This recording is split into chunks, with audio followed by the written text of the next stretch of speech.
And similar, when you hear is a mood of humility. So it is not your fault, but rather when we see the things happening, we after some time start to think it is okay.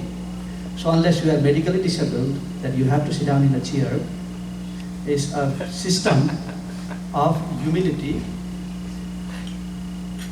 The process is a parampara system. It comes from up to down. Like it's coming from Krishna to Brahma, Narad to Vyas, Padmanabh, Narahari. It does not go from Prabhupada to Bhaktisiddhanta to Gaur Kishore Das. So unless you are medically disabled, as I have said, it is a system, or a parampara system, for a class we sit down. So I thought, because when something is repeated and done again and again, we start seeing no fault on it. So I thought, at least for the information purpose, I should mention that. Yeah, we should keep this as a routine, Prabhu, as a housekeeping. Every class we should repeat that. So people tend to forget, like you give that Siddhanta once, then we'll again.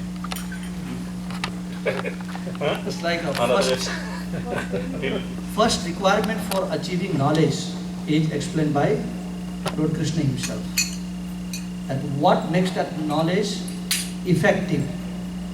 What is the environment which a knowledge becomes effective? He says, Tadvidi padipatena pariprasnena sevaya upaktiksham te jnanam jnanina statudarshana. Tadvidi padipatena. First is padipat. The process of achieving knowledge is padipat. In other words, down to the knee or humility. Then comes pariprasnena. Just like if you stand up and start asking a question, that becomes a challenge. Basically, you are challenging the speaker. If you sit down and ask the question, it becomes that you are trying to get information. So that becomes a pariprasnena, second step. And third is sevaya. What is the process of seva? When you are serving, you are never straight up. Service means always down. Like if you are offering a prasadam or a food in the house, you are putting in a table, you are always down. Isn't it? What do you want? You want this item? Or if it is children, is it this that you want? If you hold the pot high in the air and say, what do you want? No one sees what you have. So it's a principle when you serve, it is always down to the earth. So process of hearing is the most important aspect of devotion because it sustains the devotion. There is something called a devotion and there is called the sustenance of devotion. That devotion has to be sustained. Just like if I give you a milk in a strainer, how long are you going to hold that milk?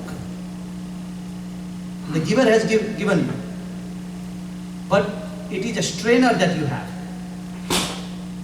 How long is it going to be there? Not too long. So one thing is giving. Krishna will give. Krishna is always giving. The devotee is always giving. The Guru is always giving. The Vaishnavas are always giving. But the receiver, what are you doing to sustain it? In other words, what is your qualification which makes Krishna think that I should give him? If Krishna says no, if I give him, everything is going to be in the ground because he does not have a qualification to hold it.